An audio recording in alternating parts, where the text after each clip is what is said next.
Hello everyone, and welcome to another episode of The Subcontinent. Our show aims to address the most important issues in the subcontinent which affect the governments, people, organisations and the region as a whole. We will try to explain the issues, break down controversies surrounding them and try to have some external perspectives from experts and people. In this edition of The Subcontinent, we will see how social media giants are censoring human rights abuses in Kashmir. And we will also take a look at how the year-long farmer protest in India has finally paid off. As the Kashmiris live under a brutal occupation, recurring communications blockade and prolonged aura of fear embroiled by torture, extrajudicial killings and kidnappings, social media giants are turning a blind eye to the human rights abuses faced by the people of the Indian-controlled Kashmir, even now when tensions are high in Kashmir because of the authorities are using innocent civilians as human shields. A report by the Kashmiri human rights organisation Stand With Kashmir claims that since 2017, Facebook, Twitter, Instagram and other social media platforms have continually silenced Kashmir-related content. What's going on and why is this happening? Take a look. In August 2019, India's right-wing BJP government scrapped the autonomous status of Kashmir by revoking Articles 370 and 35A of the Indian Constitution as a part of Modi's campaign to take over the disputed territory. Internet was shut down, curfew was imposed, thousands of Indian troops were sent into the territory and all opposing voices, including 3 former chief ministers of the state, were arrested. Even though curfews and internet blackouts were momentarily lifted, they have been regularly reinforced time and again. Up until today, there have been more than 300 instances of internet shutdowns in the disputed territory. But what's interesting is that even when the internet is available, social media conglomerates censor the voices of Kashmir which call for help. According to a 30-page report by Stand With Kashmir titled How Social Media Corporations Enable Silence on Kashmir, Facebook, Twitter, Instagram and other social media platforms have been silencing Kashmir-related content since 2017. According to human rights groups, the human rights abuses in Indian-controlled Kashmir now range from mass killings, enforced disappearances, torture, rape and sexual abuse to political repression and suppression of freedom of speech, but Kashmiris have no way to tell the world about the atrocities themselves. It's funny how social media giants like Facebook are on one hand criticised for being too soft on hate speech content, while on the other they are readily censoring voices which are merely found offensive by the US government. After the US martyred Iranian General Qasem Soleimani in cold blood, Facebook and Instagram accounts of all the uncountable number of journalists, activists and common people who were posting in support of the slain general were shut down, and Facebook accepted that they had to comply with the requests of the US. Facebook did not even shy away from closing down the official account of Press TV, which is followed by 4 million people, simply because the US administration does not agree with it. Where is the freedom of speech, and is that all to do with the double standard policy of this monopoly?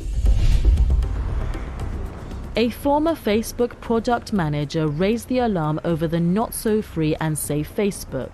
Leaking a trove of internal company documents to the Wall Street Journal, Frances Haugen uncovered the real face of Facebook to the world, and the company tried to hide away from the controversy by hurriedly changing the name of its parent organization from Facebook to Meta.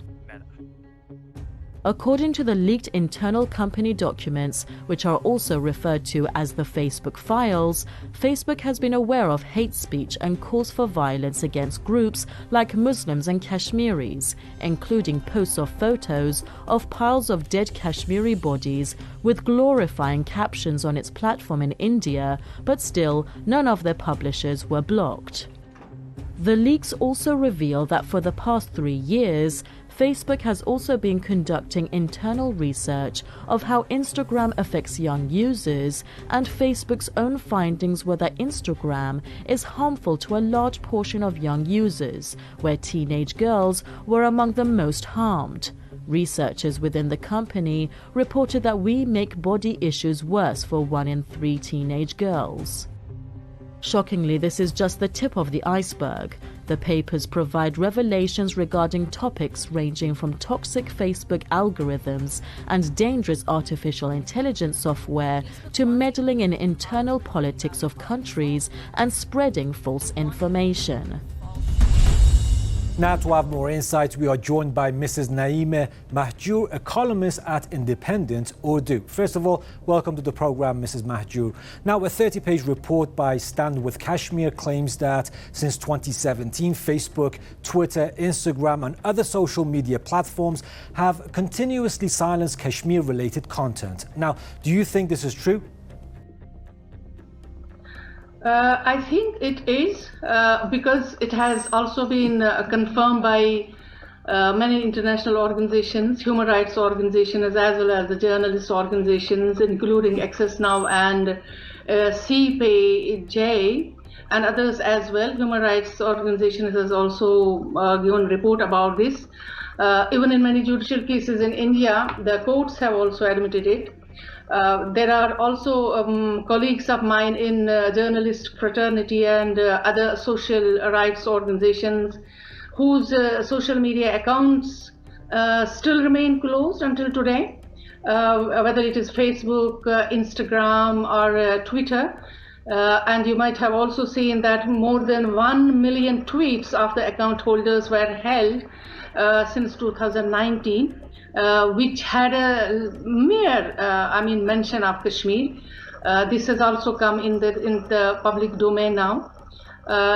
Since 5th of August 2019, when Jammu Kashmir was stripped of its semi-autonomous status, the region had no internet for the last 700 days, and even during the earliest period of COVID pandemic, when the internet was the lifeline of every single person to get information on how to deal with this pandemic, and in Kashmir, and it was total communication blockade.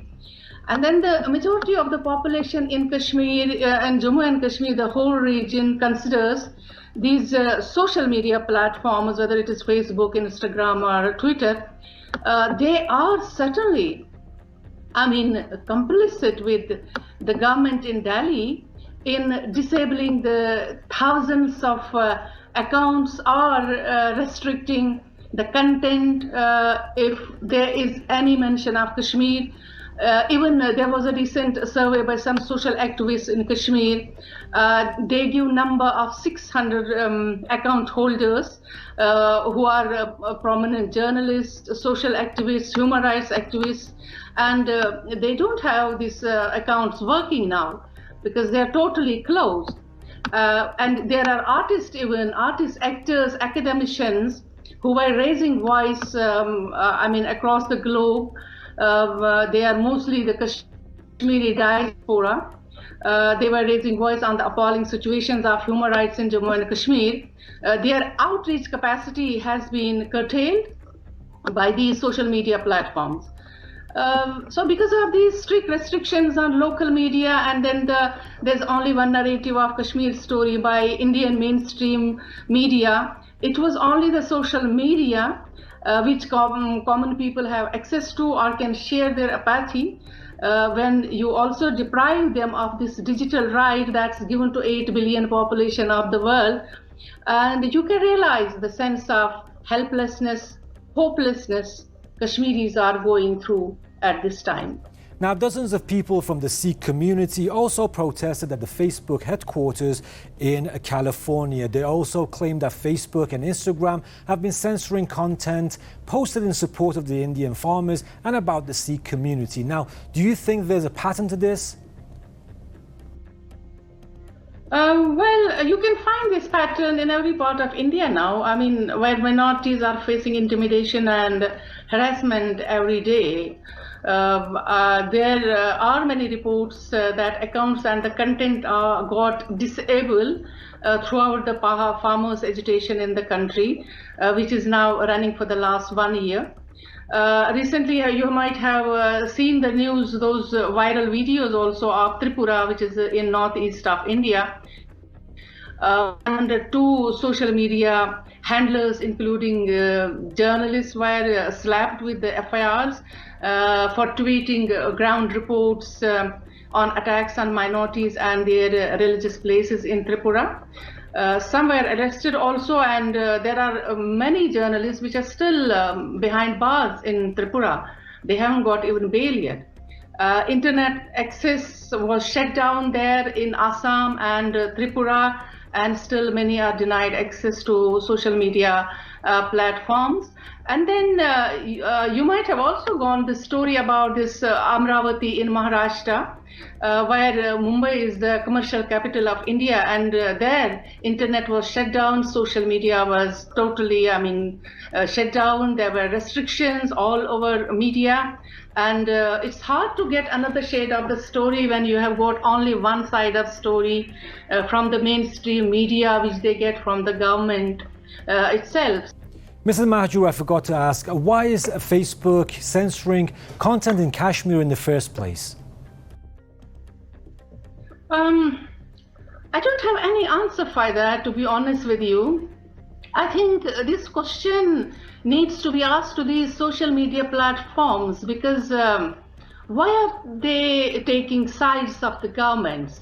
I mean, maybe it is because of their own commercial interests, or there is a lot of bonhomie, or the influence of the friendly relations of these rulers. But this also negates the claim of the democracies that every citizen has a right to speak or write. This pick and choose policy of the governments as well as of these social media platforms. I mean, you are allowing some people to speak and you are depriving other people not to speak. That puts a huge question mark on the credibility and impartiality of these social media platforms, because they themselves claim that they are the champions of free speech. So social media giants have become, I think, most doubtful in the eyes of the public now. So they need to restore this confidence among the people that they are not taking sides with the governments, which people have. I mean, the general impression is that. Thank you for your precious time and knowledge, Mrs. Mahjoo. Now, let's see how people reacted on social media on the human rights abuses in Kashmir. Khalid Baydun wrote, Instagram blocked his story when he tried to talk about crisis in Kashmir.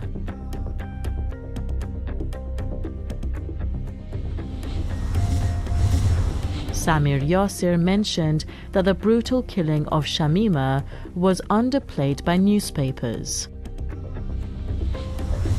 Zaib tweeted no internet and communication facilities to be allowed in Kashmir, which is total breach with international law and ethics, and still the whole world is silent. What Tyler tweeted Modi pays a lot and tried to silence the media regarding the crisis in Kashmir.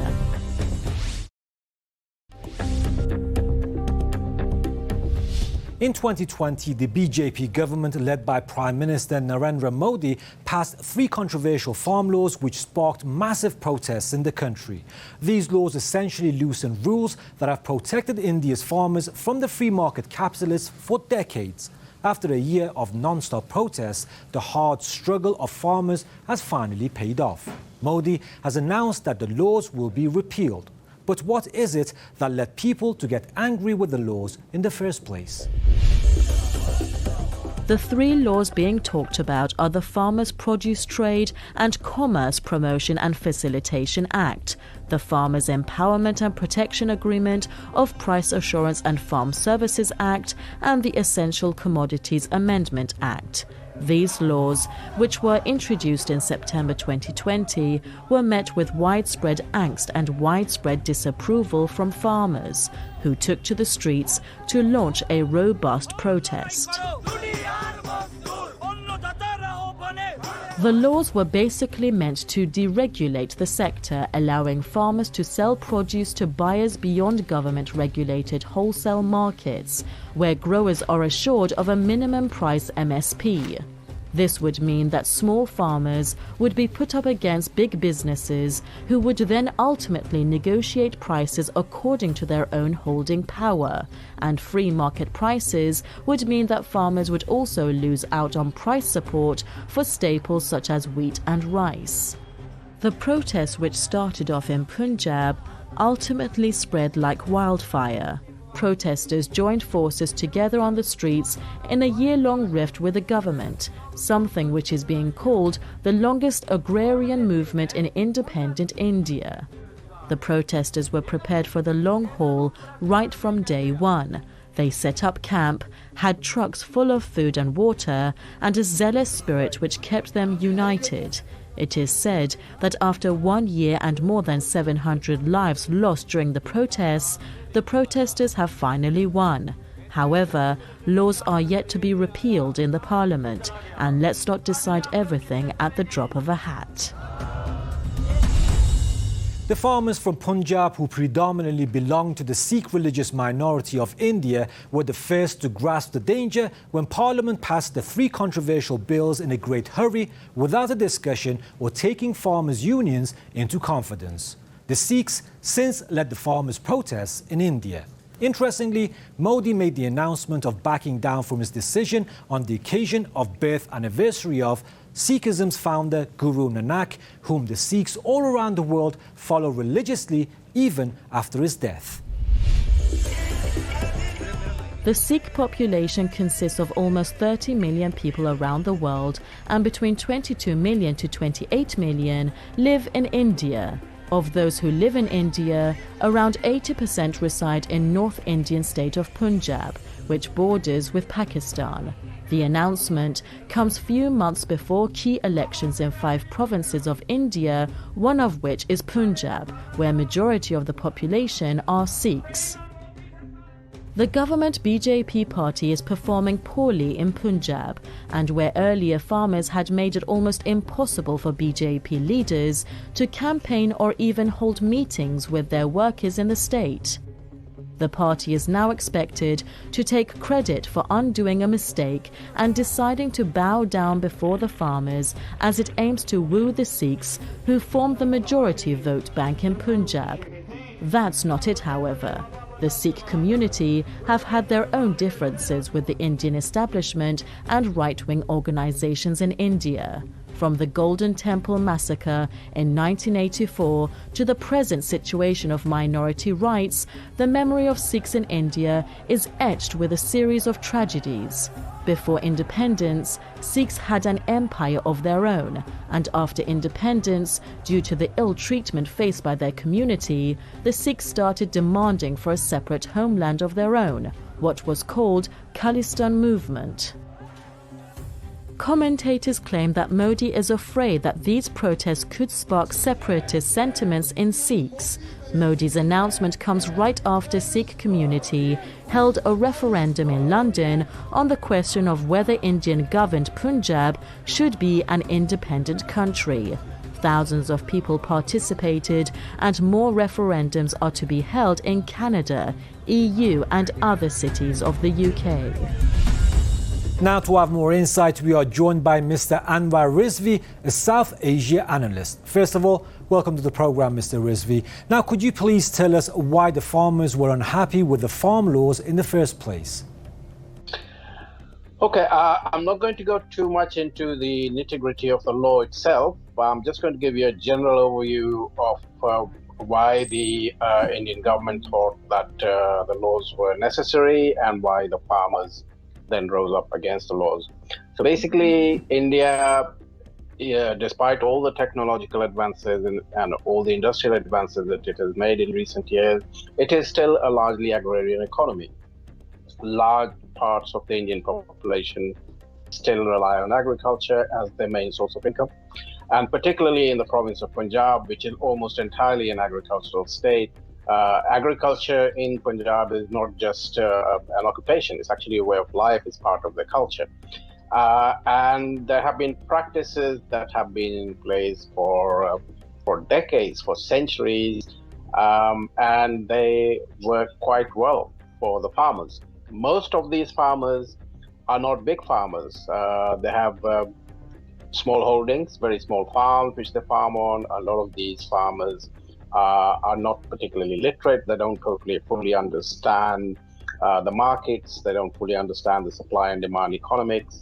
So they rely on the middlemen, who are also, by and large, they're part of the community. Some of them could be village chiefs or other kind of community elders who act as the middlemen between these small farmers, who are the majority of the farming community in the Punjab and also as well as the rest of India.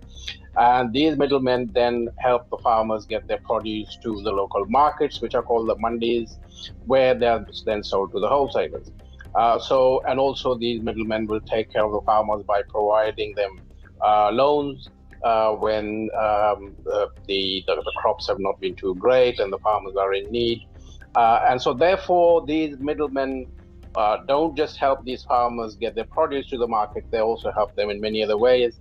And because they are part of that very community where the farmers themselves come from, therefore these middlemen are actually a lifeline for these farmers. Now, what the Indian government with this Farming Act wanted to do was to completely replace a tried and tested system which has been in place for many centuries now with a more corporate system. So they wanted to bring in big agro-industrial complexes where they would buy directly from the farmers. They would buy the produce from the farmers and then distribute those products across India and obviously to other parts of the world. The farmers were not happy with that because quite simply they thought that something which they have tried and trusted for so long, for generations, is suddenly being replaced overnight with a more corporate system. A lot of these farmers do not understand how the corporate world works. They won't know who to deal with. They won't know the people who are running these big agro-industrial complexes. It would be a totally alien concept for them. And perhaps some reform was necessary, but such a drastic reform in such a short period of time was not something the farmers were willing to accept. Hence, there rose up in protest. Last but not least, Mr. Rizvi, farm laws are being overturned now. Why couldn't the people pressurize the government in overturning the CAA?